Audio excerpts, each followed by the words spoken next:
La Iglesia Católica lleva muchos siglos como una de las más grandes instituciones religiosas del mundo, basada en las creencias judeocristianas. Hoy en día sigue atrayendo miles de creyentes, pero estos poco o nada saben sobre algunos secretos que guarda en las páginas de su libro, la Biblia.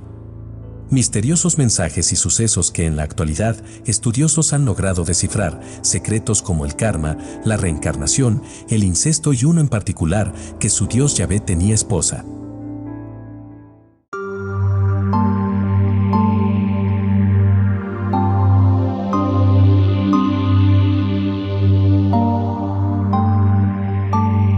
Jesús habló sobre el karma.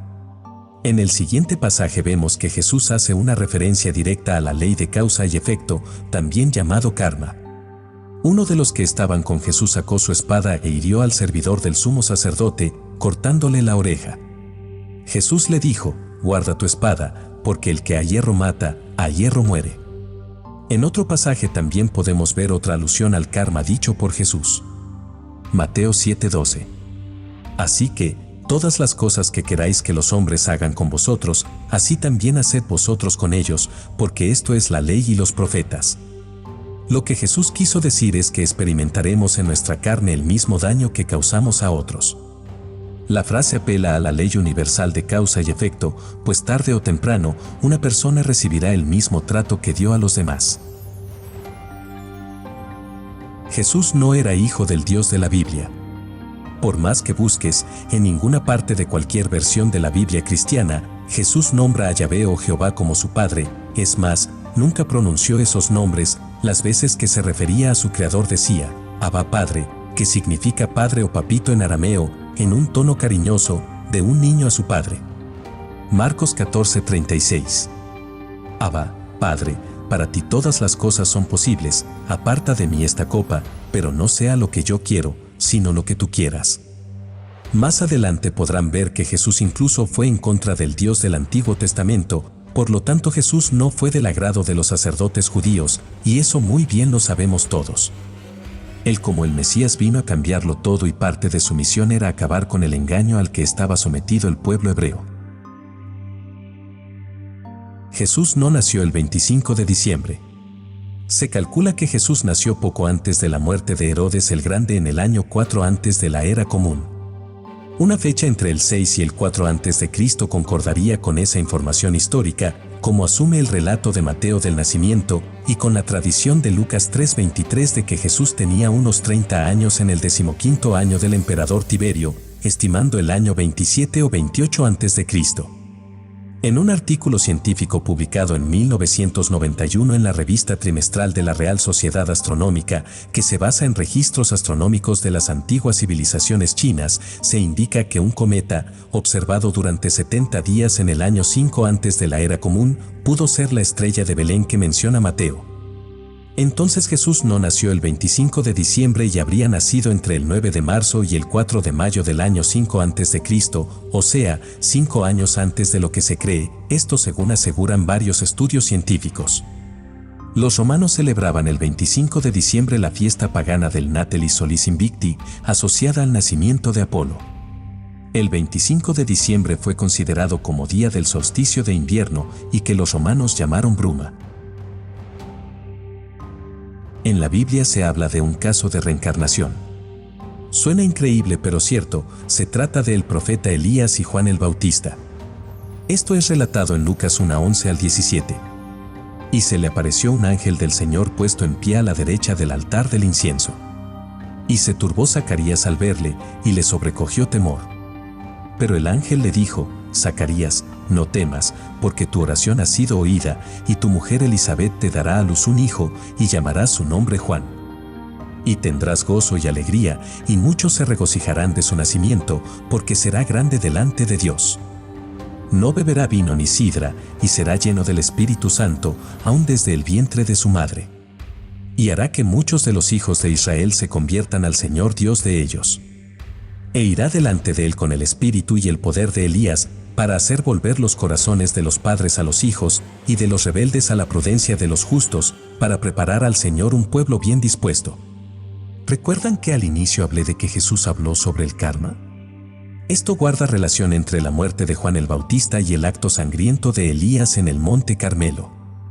En 1 de Reyes 18:40 Elías asesina a los sacerdotes de Baal degollándolos. Entonces Elías les ordenó: agarren a todos los profetas de Baal. Que ninguno escape. Ellos los atraparon a todos, y Elías los condujo al arroyo de Quizón, y allí los degolló. Ahora preguntémonos, ¿cómo murió Juan el Bautista? Murió degollado, pues como Jesús dijo, porque el que a hierro mata, a hierro muere.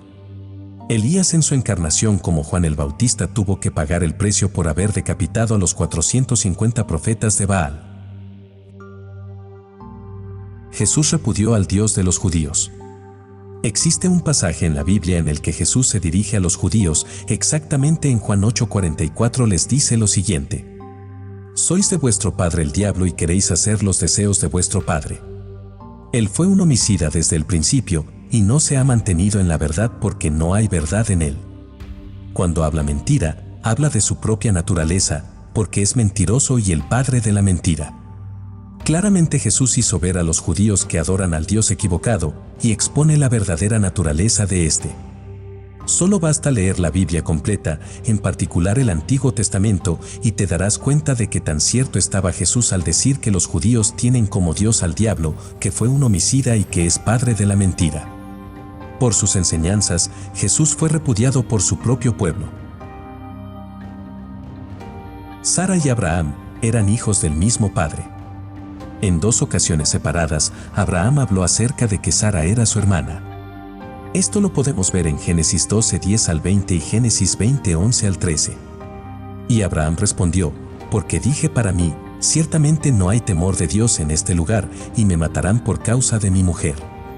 Y a la verdad también es mi hermana, hija de mi padre, mas no hija de mi madre, y la tomé por mujer. Y cuando Dios me hizo salir errante de la casa de mi padre, yo le dije: esta es la merced que tú harás conmigo, que en todos los lugares a donde lleguemos, digas de mí, mi hermano es. En Génesis 20:12 Abraham aclara que no mintió al decir que su esposa Sara era su hermana, y dice que él y Sara son hijos del mismo padre pero no de la misma madre. El incesto es pecado ante los ojos del Dios hebreo, pero parece que Yahvé se lo permite a Abraham. Lot y sus 2 hijas. Un relato increíble podemos ver en Génesis 19:30 al 38. No hablaré nada más sobre esto, el relato te dejará desconcertado.